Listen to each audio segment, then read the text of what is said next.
गुजरात के खेड़ा में स्थित जय अंबे राइस मिल में अचानक भीषण आग लग गई। हालांकि राहत की बात यह है कि घटना में कोई जनहानि नहीं हुई है। सूचना मिलते ही फायर ब्रिगेड की टीम मौके पर पहुंच गई। घटनास्थल पर खेड़ा के प्रांत अधिकारी, मामलतदार, टाउन पीआई और मातर विधानसभा के विधायक कल्पेश भाई परमार सहित कई अधिकारी मौजूद रहे। शुरुआती अनुमान के मुताबिक आग लगने की वजह शॉर्ट सर्किट मानी जा रही है। મારું નામ ગઢવી ચિરાગ, ફાયર ઓફિસર નડિયાદ મહાનગરપાલિકા। સર શું ક્યાં લાગી? 1:40 ફાયર કંટ્રોલ રૂમમાં કોલ મળ્યો। નડિયાદ ખેડા બસ સ્ટેન્ડની બાજુમાં એક રાઈસ મિલ પ્લસ પ્લાસ્ટિકનું ગોડાઉન આવેલ છે, તેમાં આગ લાગવાનો બનાવ બને। ત્યાંથી કોલ મળતા અમારી ગાડી ત્યાંથી રવાના થયેલ છે। નડિયાદની 2 ગાડી, અસલાલીની 1 ગાડી,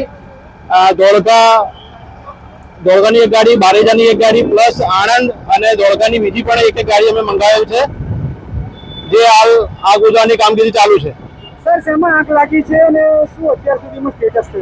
બસ સ્ટેન્ડની બાજુમાં એક રાઈસ મિલ આવેલી છે અને એમાં પ્લાસ્ટિકનું ગોડાઉન હતું, તો પ્લાસ્ટિકમાં આગ લાગવાના કારણે થોડીક આગ વધારે છે, તો પાણીનો મારો ચલે આગ ઓલવવાની કામગીરી ચાલુ છે। સર કેઝ્યુઅલ્ટી છે એની અંદર? ના, અંદર કોઈ કેઝ્યુઅલ્ટી મળેલ નથી, સર્ચ કરેલ છે। કેટલું નુકસાન હોય એવું લાગી રહ્યું છે? નુકસાન અંદાજિત અમને ખબર નહીં પડે હજુ, પણ અમારા આગ બુઝાવવાની કામગીરી ચાલુ છે। સર જો વાત કરવામાં આવે ફાયર સેફ્ટીનો અભાવ જોવા મળી રહ્યો છે, શું કહેશો? રાઈસ મિલમાં અમારી આગ ઓલવવાની પદ્ધતિથી ચાલુ છે, હજુ કોઈ અમે એવું ચેક નથી કર્યું। આગનો પણ લાગી રહ્યું છે, સેફ્ટીના સાધનો ઓછા હોય એવું। શું ઘટના બની છે, શું તમારા દ્વારા કામગીરી કરવામાં આવી? 12:30 આસપાસ ખેડા શહેરની અંદર એક કબાડીનો પ્લાસ્ટિકનો મોટા ભાવનો ધંધો કરતા હોય, એની અંદર કોઈ કારણસર આગ લાગી।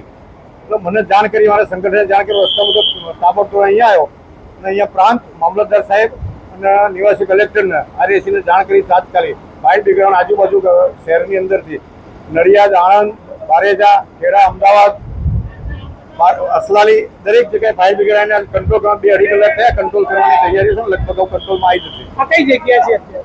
ખેડા શહેરની અંદર અંબિકા કંપનીની સામે, સિવિલની સામે શું હતું અંદર પ્લાસ્ટિક જ મોટા ભાગનું કબાડી, વર્ષો જૂનું કંઈક કબાડીનો ધંધો કરતા હોય, વર્ષોથી અમે ભરી મૂક્યું અને બાજુમાં અનાજની ખરીદીને લેવડનો ધંધો કરતા અનાજ પણ હતું, જેના કારણે પ્લાસ્ટિક અતિશય વધારે હોય એટલે કંટ્રોલમાં જો આપવામાં વાર લાગે છે, પણ હવે કંટ્રોલમાં આવી જશે। કોઈ મોટું નુકસાન?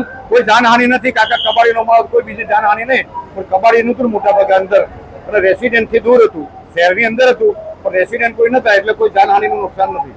ફાયર સેફ્ટીનો અભાવ એવું લાગે છે? ફાયર સેફ્ટીમાં ખેડા શહેરની અંદર ફાયર સેફ્ટી છે જ, અને નડિયાદથી બોલાવી, બારેજાથી બોલાવી, આણંદથી બોલાવી, દરેક જગ્યાએ ફાયર સેફ્ટી તો છે જ। ઓકે।